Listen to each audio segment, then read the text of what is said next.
Muito bem, queridos.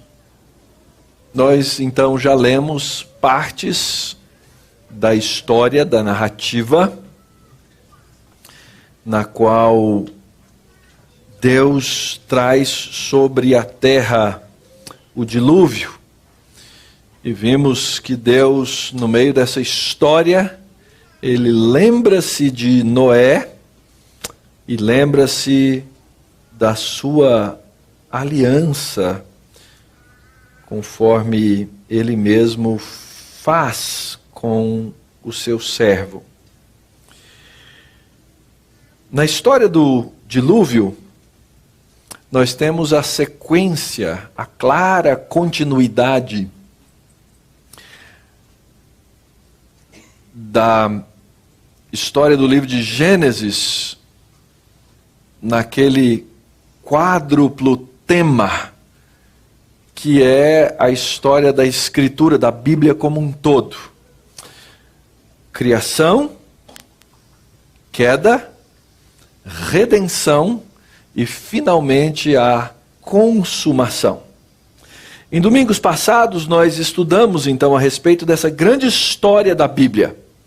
E nos primeiros capítulos, nós vemos como Deus mostra o seu caráter, mostra de si mesmo na criação, ao não só fazer todas as coisas no seu lugar de maneira perfeita, mas ao criar também o homem que deve espelhar a sua imagem, tendo feito o homem criado à imagem e à semelhança de Deus. Vimos que Deus colocou na sua criação um padrão, e esse padrão de Deus é o padrão da perfeição, no qual Ele, tendo feito todas as coisas, olhou para aquilo que fez e Ele mesmo conclui e narra na sua palavra que era bom. Assim Deus faz a sua criação, e Ele então estabelece para nós, aqueles que foram criados à sua imagem, conforme a sua semelhança, inclusive um padrão de bondade naquilo que devemos fazer, nas coisas que devemos desenvolver, no cuidar e no guardar do jardim, e no expandir o jardim, no fazer com que esse jardim chegasse então até os confins da terra. Estudamos também que o homem rebelou-se, e ao rebelar-se, o homem cai da sua condição inicial, e ao cair da sua condição inicial, ele se torna um opositor à verdade de Deus. Vimos que a queda, quando o homem resolveu rebelar-se contra o Criador, afetou todas as áreas da vida, todas as áreas da existência humana. Nós vivemos num mundo caído, no qual os efeitos do pecado são devastadores. Eu não conseguia me lembrar de outra coisa ontem, enquanto visitávamos aquela instituição que cuida daquelas crianças com paralisia cerebral. Os efeitos devastadores da queda e do pecado no mundo no qual nós vivemos são terríveis. Estudamos os mecanismos da queda, como o inimigo, aquele que primeiro rebelou-se contra Deus, Satanás, expôs diante dos nossos primeiros pais um sistema de atração ao pecado, que fez com que eles trocassem a sua fé em Deus por uma outra fé. A fé na verdade pela fé na mentira. E todas as consequências disso. Mas junto, no mesmo capítulo que nos narra a queda, nós vemos a manifestação e a expressão da graça de Deus. Deus volta-se para o homem, e ao voltar-se para o homem, o chama, o confronta, pergunta a ele no jardim: onde estás? O que é que você fez? Sabendo onde ele estava e o que ele tinha feito. Para que o homem, uma vez confrontado, pudesse ser fruto e alvo da graça de Deus, que também é explicada no capítulo 3 do livro de Gênesis, quando Deus faz uma promessa de que a mulher teria um descendente, e esse descendente da mulher seria usado por Deus para destruir a serpente e a sua própria descendência. Então Deus começa, no mesmo episódio da queda, a revelar a sua redenção. O homem então reage àquilo que Deus faz, reconhece o seu pecado e, a partir daí, nós vemos uma continuidade da obra de Deus, por meio das chamadas duas sementes. A semente da serpente e a semente da mulher.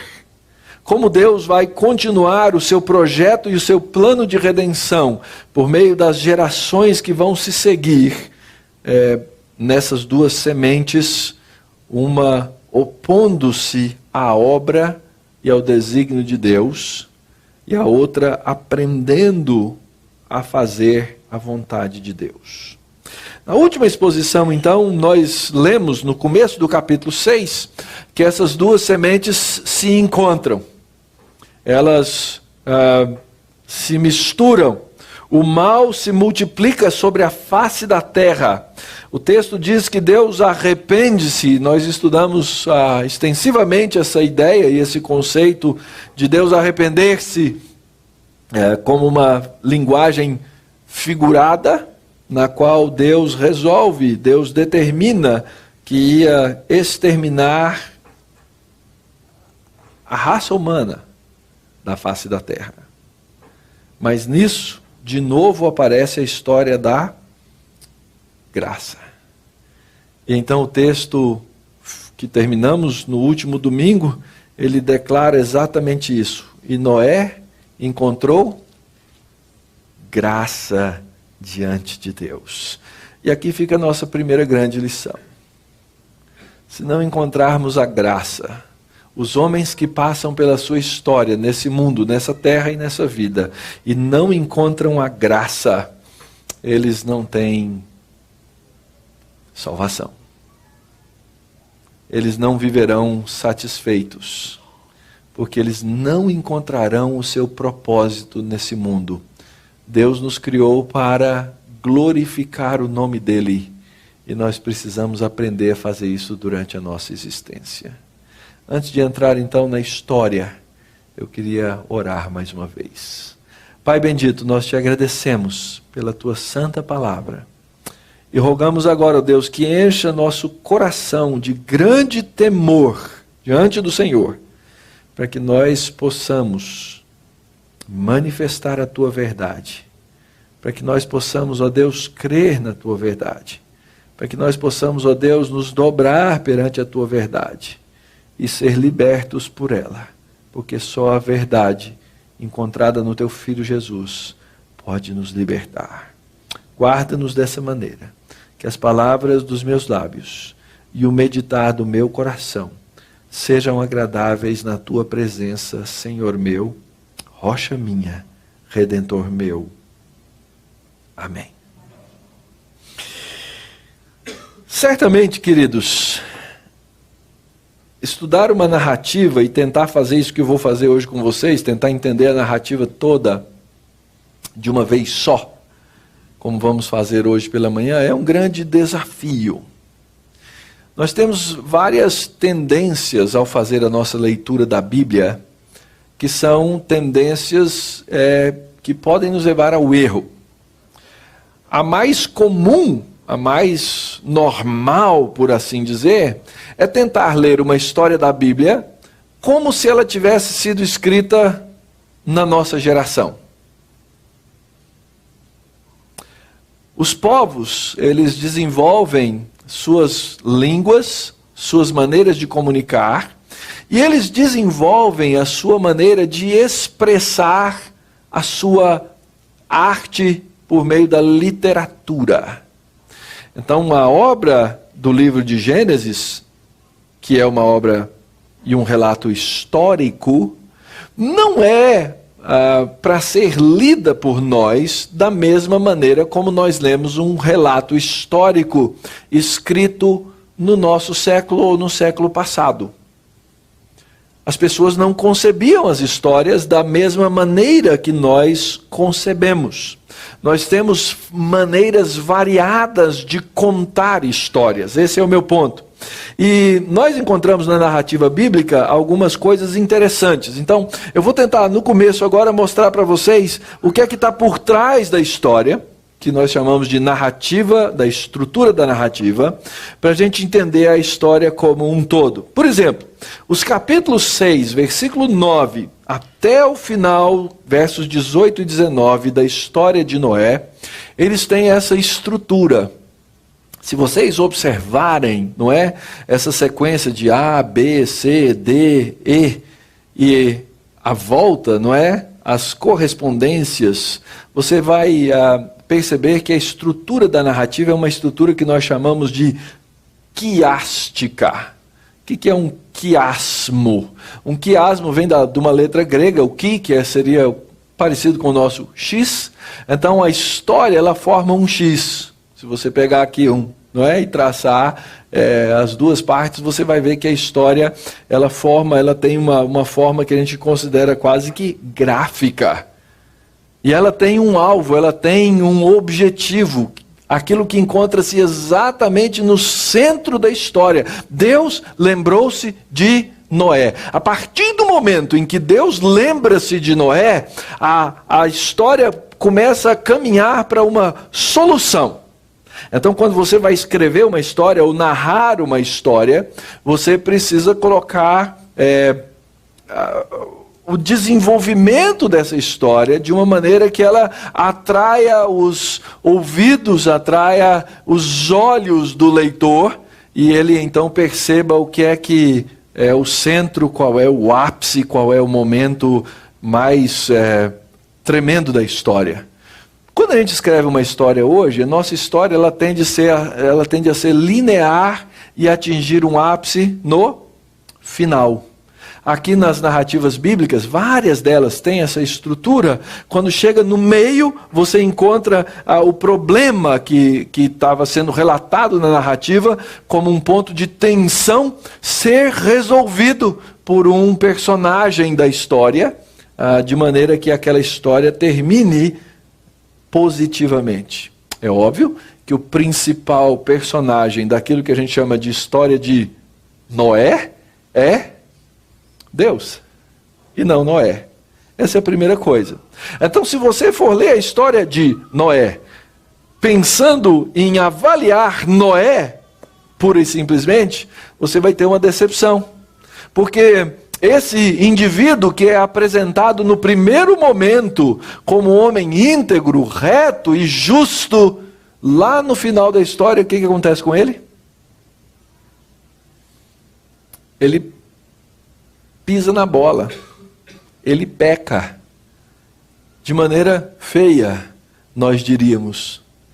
Exatamente por isso o autor bíblico faz questão de nos apontar para quem é o principal ator na narrativa e na história bíblica. Normalmente essa história parece ter essa estrutura. A história começa nos contando do ambiente, nos narra o incidente preliminar, e Deus então decide destruir. É o incidente causador de uma tensão. E aí então, à medida em que você vai lendo, não é? A tensão na história vai aumentando. Noé faz a arca, Deus manda entrar na arca, chovem, os animais entram, as fontes do abismo, as comportas do céu, chove 40 dias. Existe todo um desenho na narrativa, até que o dilúvio se consuma e as águas estão ali por 150 dias.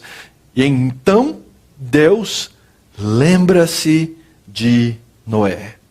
E aí o que começa a acontecer? Sopra um vento, fecham-se as fontes e as comportas dos céus, as águas começam a escoar, Noé manda os animais, o corvo, depois a pomba, aparece a terra seca, até que Deus manda Noé e a sua família e os animais saírem da arca, e no final Noé edifica um altar ao Senhor. E aí as célebres palavras: nunca mais vou destruir a terra com um dilúvio.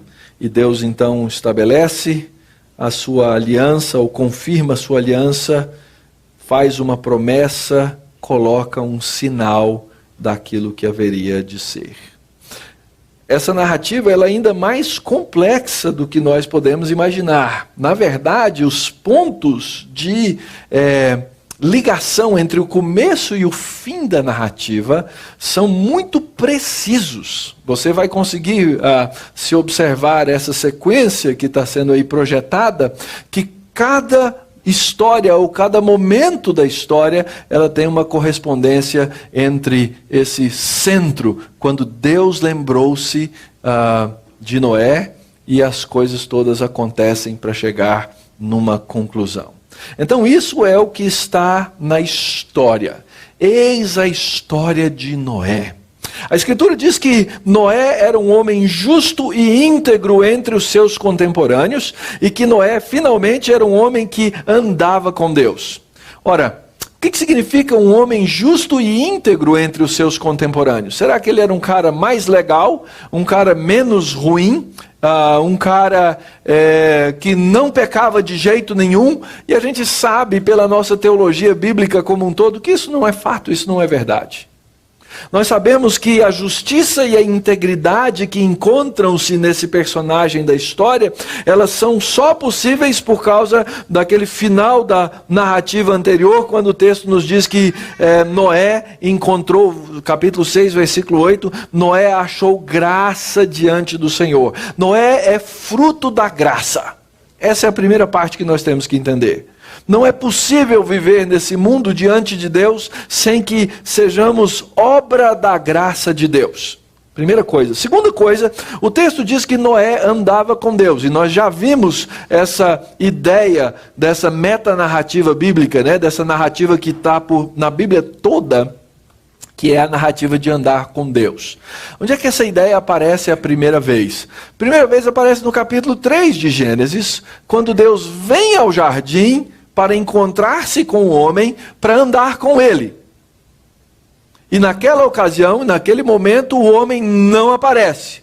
Esconde-se de Deus, foge da intimidade de Deus e afasta-se de Deus. Mas Deus vinha ao jardim para andar com a sua criação, a sua imagem, a sua semelhança. E nós já vimos anteriormente que esse é o projeto de Deus que nós podemos chamar de vida cristã, vida espiritual. O que é vida espiritual? Vida espiritual é andar o meu dia a dia com Deus. Você vai perguntar para muita gente o que é vida espiritual. Não, vida espiritual é ir na igreja de vez em quando, ouvir um sermão, dar a minha contribuição, dar o meu dízimo, fazer caridade. As pessoas imaginam isso. A Escritura diz e nos ensina que o projeto de Deus é que nós andemos cotidianamente com Ele. Ora, Noé andava debaixo da graça de Deus, gerou 3 filhos, isso é importante, porque Deus havia dado a bênção lá no começo. E qual era a bênção? Sede fecundos. Ele teve os seus 3 filhos. Nós temos que parar de achar que fecundidade é um fenômeno natural, para entender que é algo sobrenatural. Deus é quem é o doador da vida, ainda que a gente tenha todas as explicações biológicas de como acontece isso. Deus dá a vida e Noé gera 3 filhos, Sem, Cam e Jafé. E Noé coloca esses 3 filhos para viver num mundo complicado. Um mundo onde havia corrupção plena. Diz o texto no verso 12 do capítulo 6 que a terra estava corrompida, porque todo ser vivente havia corrompido o seu caminho na terra. Percebe a ligação de caminho e andar? Percebe a ligação, por exemplo, lá com o Salmo 1? Que a gente não deve andar no conselho dos ímpios? Pois era o que estava acontecendo aqui. Os homens haviam se tornado uma comunidade de ímpios, naquela mistura indesejável entre a semente da mulher e a semente da serpente. Então o mundo agora vive num estado de corrupção, Noé gera filhos e de repente ele está numa situação em que seus filhos vivem no meio dessa geração corrompida, dessa geração corrupta. É então que o texto narra que Deus resolve. Verso 13, então disse Deus a Noé, Noé, eu resolvi dar cabo de toda a carne, porque a terra está cheia da violência dos homens, eis que os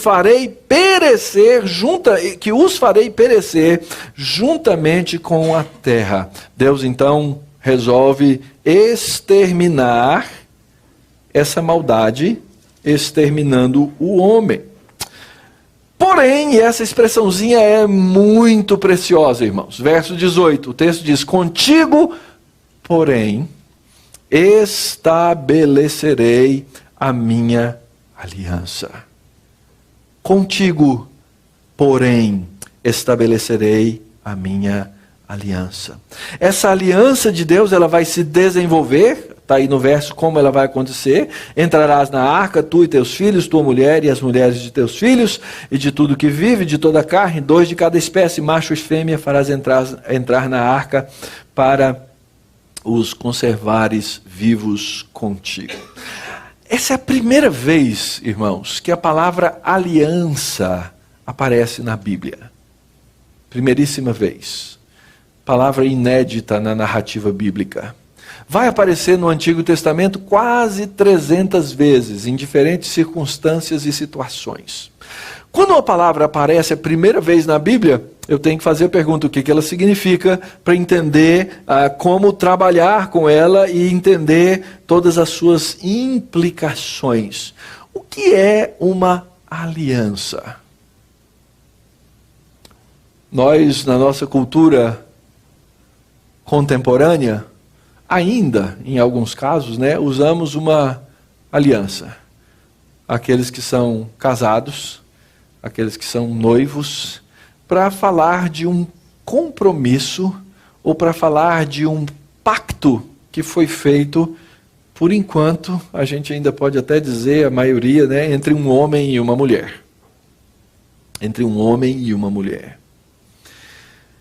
A pergunta é o que é uma aliança de Deus, ou o que é uma aliança com Deus. Primeira coisa, nós sabemos pelo contexto da Bíblia como um todo, que essa é uma aliança que nós chamamos de monergística. Não é palavrão, não se preocupem. Significa uma aliança que vem de um lado para o outro. Eu sou casado e para eu me casar com Dona Denise, eu e ela precisamos fazer um acordo sobre como seriam as coisas. Deus não precisa fazer acordo nesse sentido. Eu precisei convencê-la a casar comigo. Não foi fácil. Não foi fácil, certo? Mas eu consegui. Deus não precisa convencer ninguém. Ele estabelece os termos, ele diz como as coisas serão, ele fala como as coisas vão funcionar, e diz, vocês são minha criatura, feitos à minha imagem, conforme a minha semelhança, e vocês vão viver bem se fizerem assim. Então essa aliança monergística, ela envolve dois lados. Um lado estabelece os termos para o bem, por amor, para que essa outra parte da aliança possa viver bem e cumprir o seu papel. É assim que Deus trabalha com o ser humano. Ele não perguntou lá no começo se o ser humano queria viver em aliança. Aliás, nós fazemos isso com os nossos filhos, não fazemos? Um filho pode chegar um dia e dizer para o pai assim, eu não pedi para... Já ouviram essa expressão? Já, né? Aquela revolta adolescente, a gente fala assim, mas eu não pedi para nascer. O seu nasceu? Você não tem direito a falar nesse processo. Aliás, os filhos têm uma certa mágoa com os pais. Por exemplo, pelo nome que a gente dá para eles. Tem filhos que reclamam de serem chamados de Avner. Imagina, um nome bonito desse, não é? Mas ele não teve opinião no nome que ele ia receber. Ele pode até ir lá no juiz e tentar mudar de nome. Mas ele recebeu esse nome de maneira monergística, num certo sentido, do pai e da mãe. Uma aliança, ela envolve o estabelecimento de um laço. No caso da aliança divina, é um laço de amor. Deus fez esse laço de amor com os nossos primeiros pais se revoltaram contra Deus, quebraram a aliança, e Deus graciosamente retrabalha o ser humano para que ele possa receber e viver dessa aliança. Então a aliança prevê os benefícios que Deus quer nos dar e desenvolver, e uma aliança é sempre fruto da graça. Então no capítulo 6, ainda verso 22, assim fez Noé, consoante a tudo que Deus lhe ordenara. Uma aliança, ela tem lei. Não existe aliança sem lei. Toda aliança tem lei, inclusive a aliança do casamento. Vocês concordam como é que vão viver. Um casal tem que concordar antes. Eu costumo dizer, olha, o combinado não sai caro. Acertem as coisas, combinem, orientem as coisas para que vocês possam viver bem. Existem aquelas chamadas leis do amor.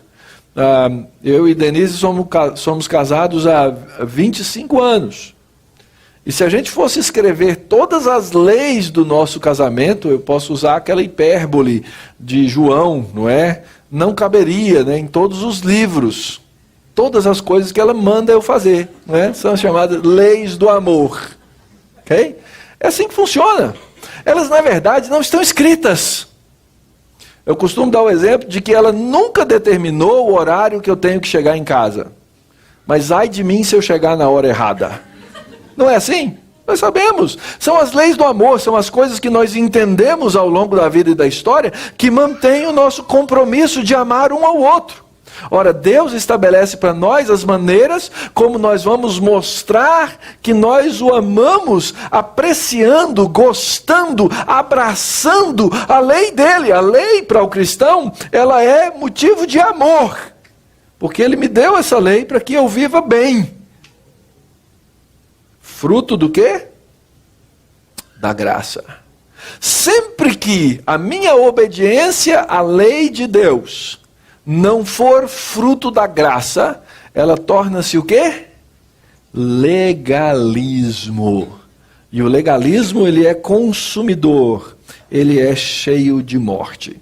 Então nós conhecemos o personagem que dá nome à história, mas na verdade o que acontece é que na história o personagem é Deus, e ele estabelece uma aliança que eu costumo dizer, uma aliança de continuidade. Eu não vou entrar nos detalhes, mas esse texto pode ser facilmente traduzido aqui no verso 18, contigo, porém, continuarei a minha aliança. A palavra que está aí na língua original, em outros lugares, no próprio livro de Gênesis, é traduzida como continuar.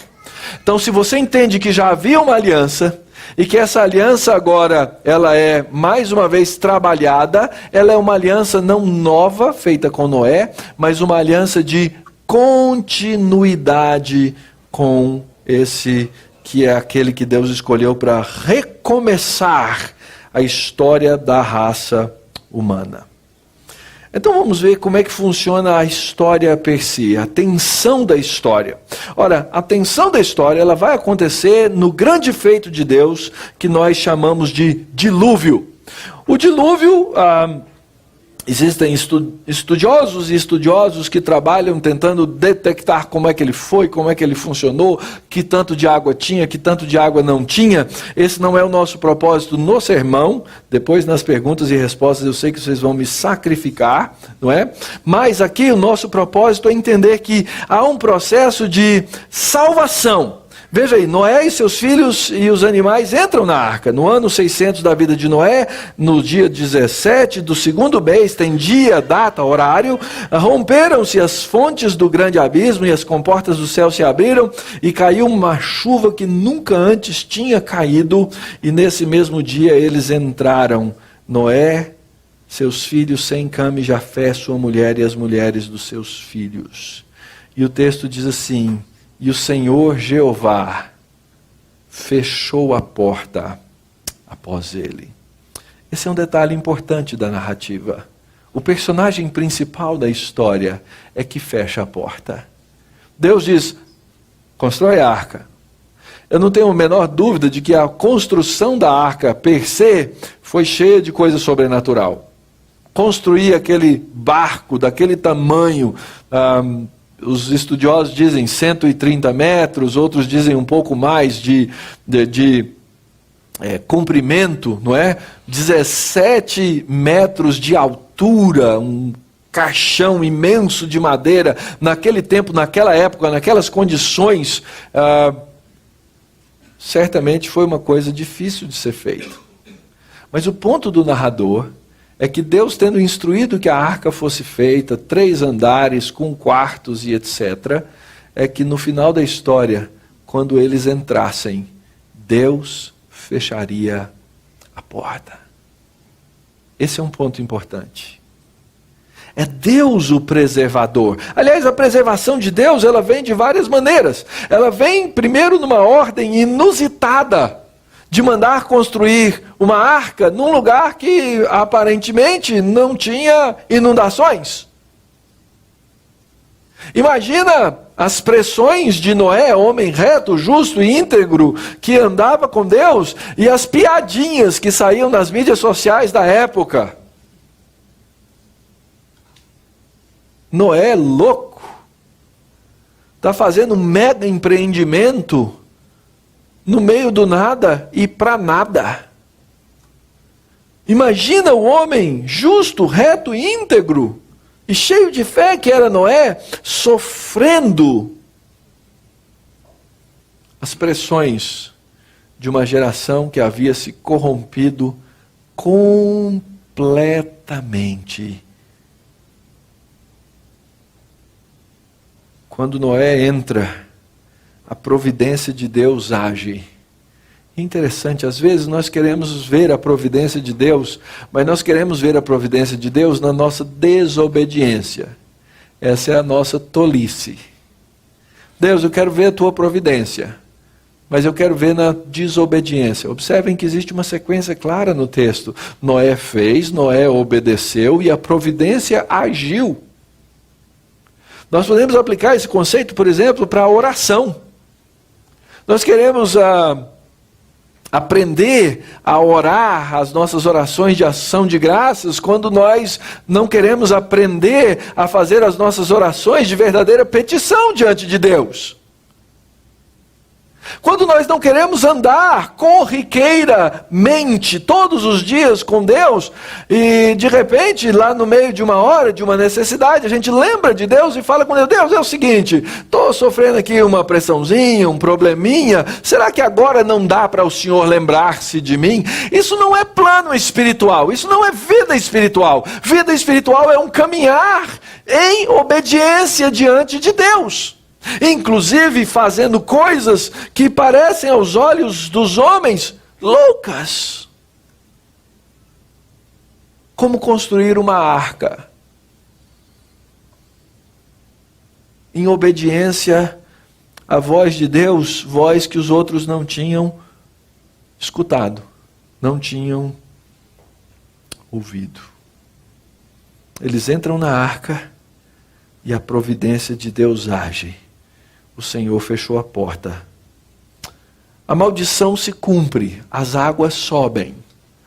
A tensão da história cresce. Verso 21, pereceu toda a carne que se movia sobre a terra. E o texto continua no verso 23, finalzinho do verso 23, e disse: ficou somente Noé e os que com ele estavam na arca. Pensa, quantas coisas poderiam sair dessa situação? Noé podia falar assim: Senhor, me largou aqui sozinho. E ainda tem um filho complicado e minhas noras, imagina. Essas moças, viu?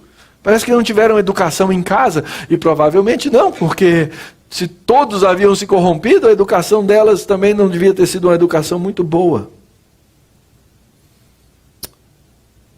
Mas Noé é sustentado pela graça. E as águas permaneceram durante 150 dias sobre a terra. Vai contando o tempo aí. Meu Deus, essa arca aqui está ficando intolerável. As coisas estão ficando difíceis.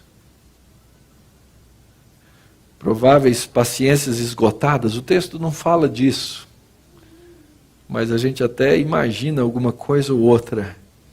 O fato é que nós precisamos aprender que em toda a situação e em toda a adversidade, nós apenas sobreviveremos se formos sustentados pela graça de Deus. Como é que a história se resolve? A resolução da história é o grande feito de Deus. Ele fez o grande dilúvio e ele seca o dilúvio. Esse é o centro da nossa história. Capítulo 8, versículo 1. Lembrou-se Deus de Noé e dos animais domésticos que com ele estavam na arca. E Deus fez soprar um vento sobre a terra. E então as águas baixaram.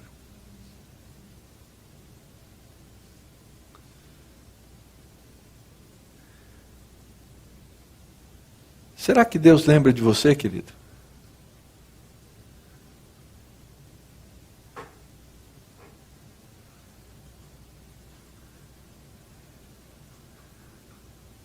Será que Deus lembra de Felipe, de Rafael, da dona Diva?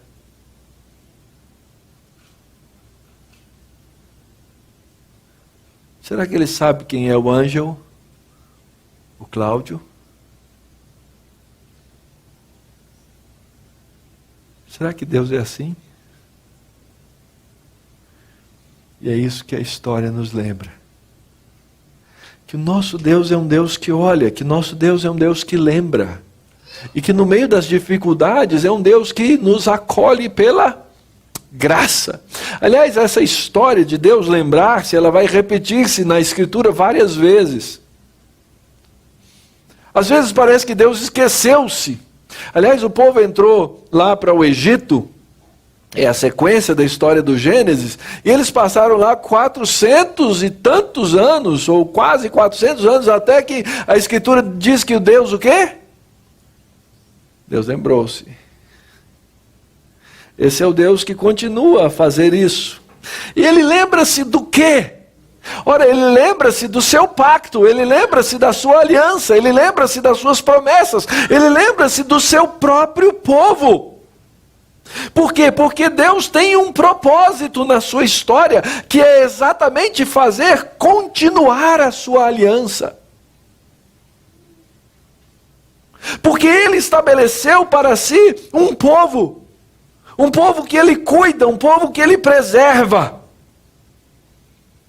E a nossa história então continua. Aconteceu então que no primeiro dia do primeiro mês do ano 601, as águas secaram de sobre a terra. Então Noé abriu um buraco lá na cobertura da arca e olhou, e eis que o solo finalmente estava enxuto. Aos 27 dias do segundo mês a terra estava seca. Então disse Deus a Noé: Noé, sai da arca. E contigo tua mulher, teus filhos, as mulheres de teus filhos, os animais que estão contigo de toda a carne, tanto aves como gado, réptil que rasteja sobre a terra, faze sair a todos. Para quê? Para que povoem a terra, sejam fecundos e nela se multipliquem. Ouviram isso antes aonde, queridos? Capítulo 1, versículo 28, para o ser humano, e nos outros versículos, quando Deus ordenou que essas coisas acontecessem com toda a criação. Por isso disse, é uma aliança de continuidade. Deus continua o seu projeto inicial. Deus quer que aquelas coisas boas que Ele criou se estabeleçam sobre a própria face da terra para trazer glória ao seu nome. Noé obedeceu. Saiu, pois, Noé com seus filhos, sua mulher e as mulheres de seus filhos, e também saíram da arca os animais, os répteis, as aves e tudo que se move sobre a terra, segundo as suas famílias.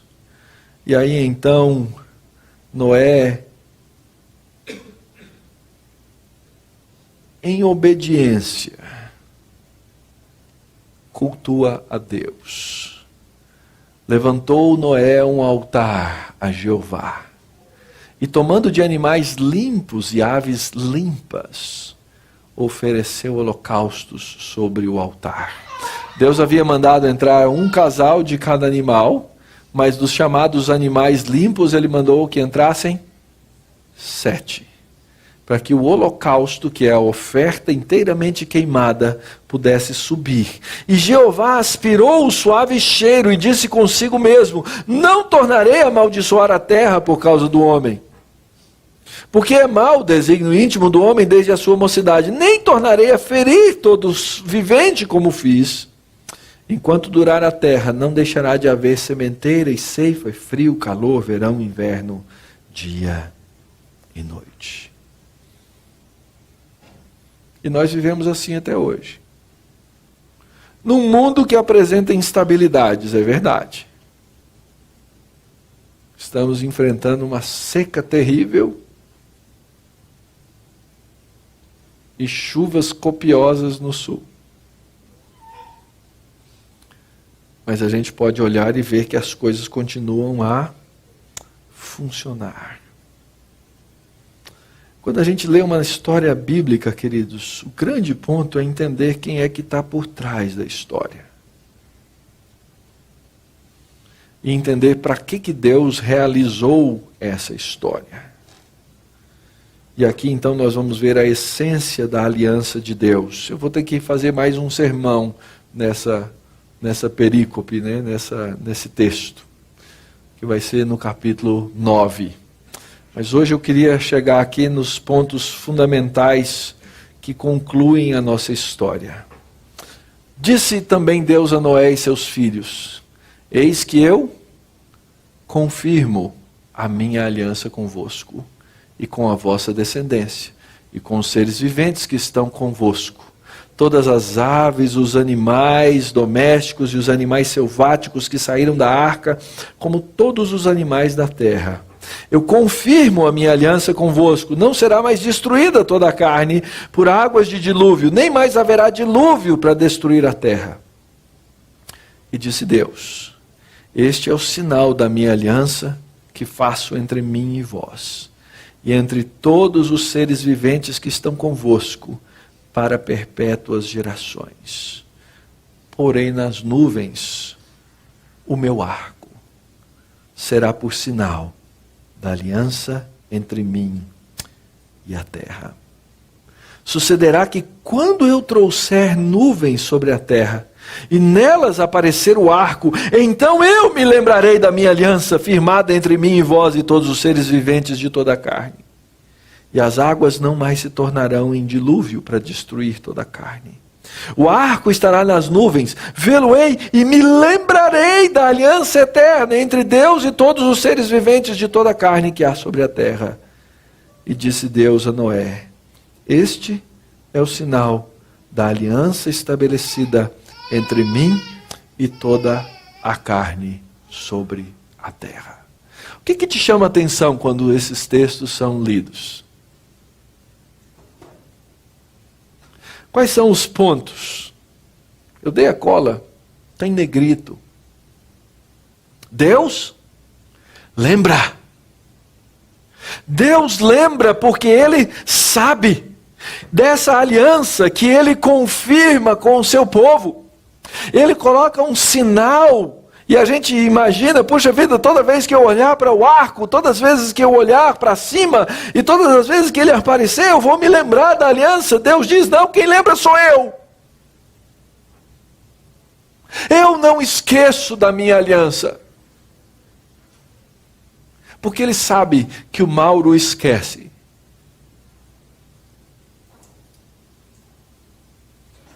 Ele sabe que nós temos mentes corrompidas pelo pecado. Ele conhece as nossas fraquezas. Ele conhece as nossas instabilidades e incapacidades, mas Deus não esquece.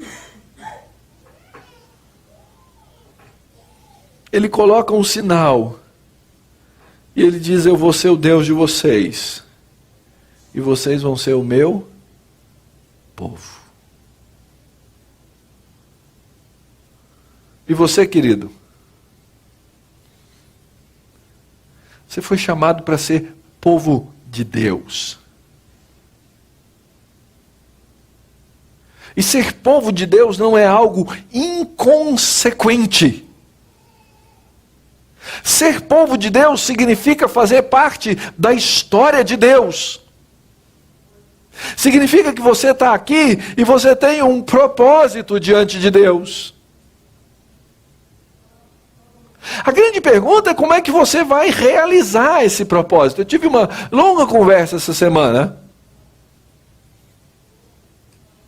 por WhatsApp, se é possível ter uma longa conversa por WhatsApp.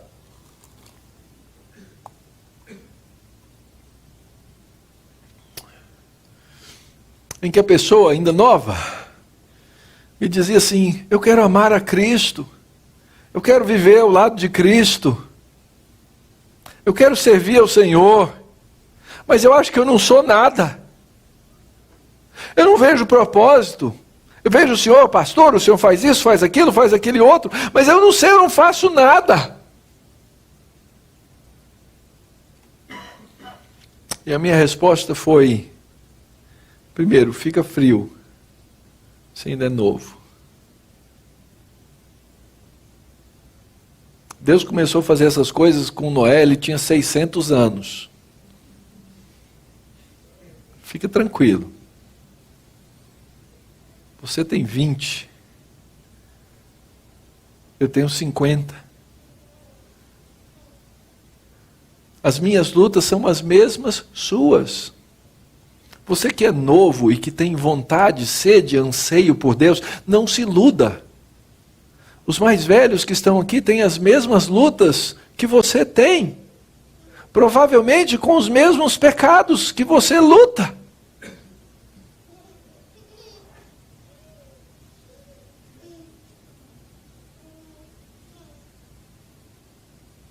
E aí eu disse: você está na universidade, sabe como é que Deus quer glorificar o nome dele com você aí na escola que você se encontra?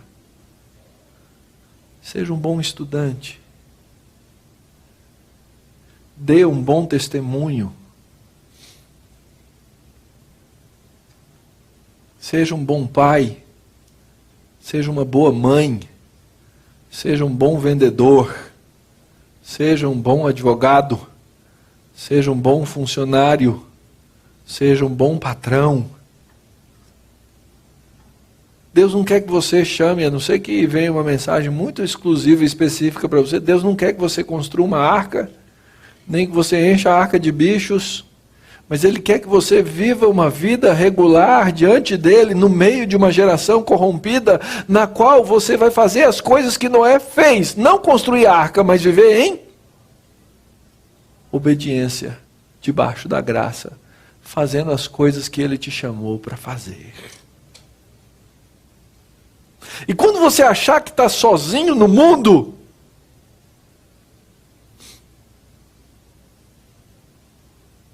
talvez Deus naquele dia coloque o arco no céu e te lembre. Quando Ele colocar o arco no céu e te lembrar, você vai lembrar de uma coisa: Ele já lembrou. Porque o nosso Deus, Ele nunca esquece. Essa é a história da aliança de Deus com o seu povo, queridos. Deus estabeleceu uma aliança com os nossos primeiros pais e disse: eu amo vocês, eu vou ser o Deus e Pai de vocês e vocês vão ser os meus filhos.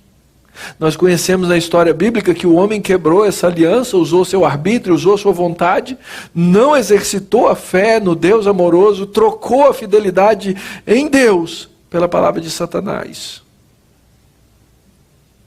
Deus, na sua bondade, usou de misericórdia, trouxe graça, substituiu a maldição. E Ele até hoje, queridos, mantém a sua graça e misericórdia apesar da maldade do homem. A história do dilúvio e a preservação de Noé e da criação são a lembrança que devemos ter. O propósito de Deus continua o mesmo.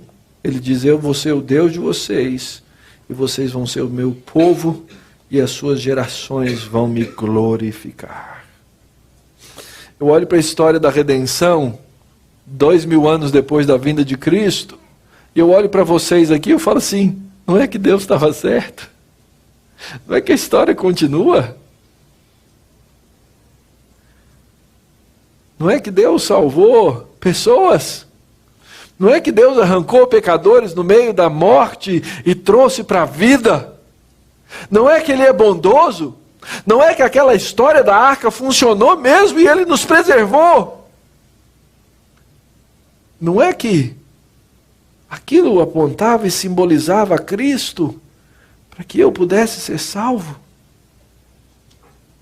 Então, querido, o que é que nós temos que fazer? Alguns textos do Novo Testamento nos lembram essas coisas. Pedro, escrevendo ao seu público, diz: ora, Deus não poupou anjos quando pecaram, antes, precipitando-os no inferno, os entregou ao abismo e às trevas, reservando-os para juízo. Essa é a primeira coisa que nós não podemos nunca esquecer. Deus é um Deus de juízo.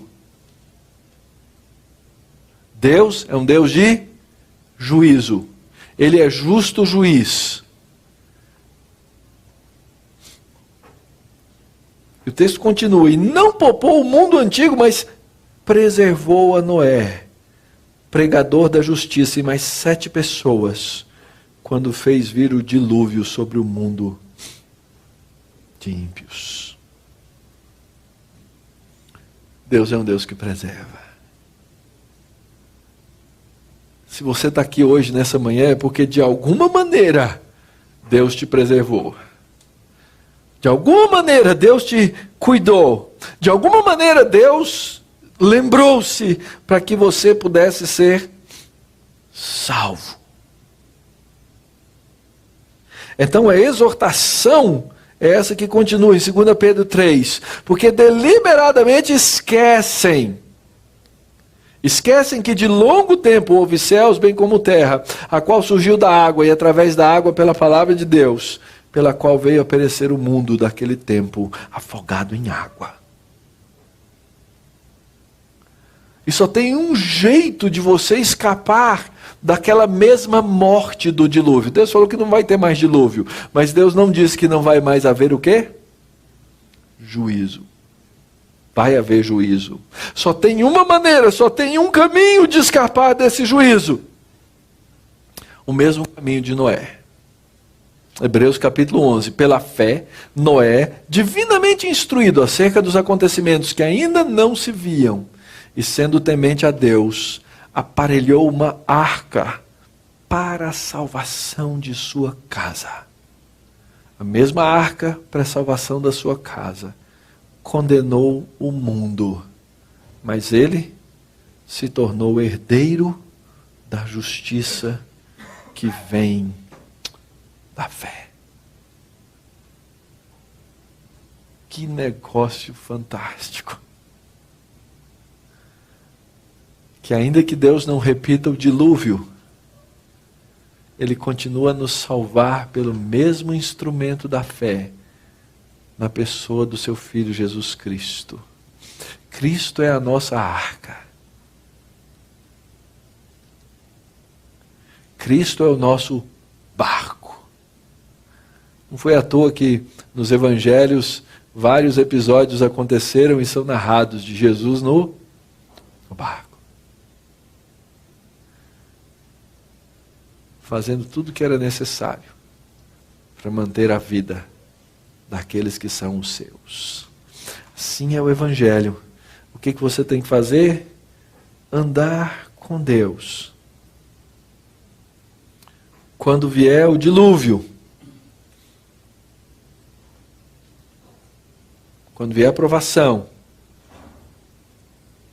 quando vierem os escarnecedores, quando vierem as lutas, você tem um barco E Deus vai estar fechando a porta e preservando você, preservando a sua vida, porque Ele fez uma aliança. E essa aliança acontece em Cristo. Só em Cristo. E mais ninguém. Para a preservação de muitos.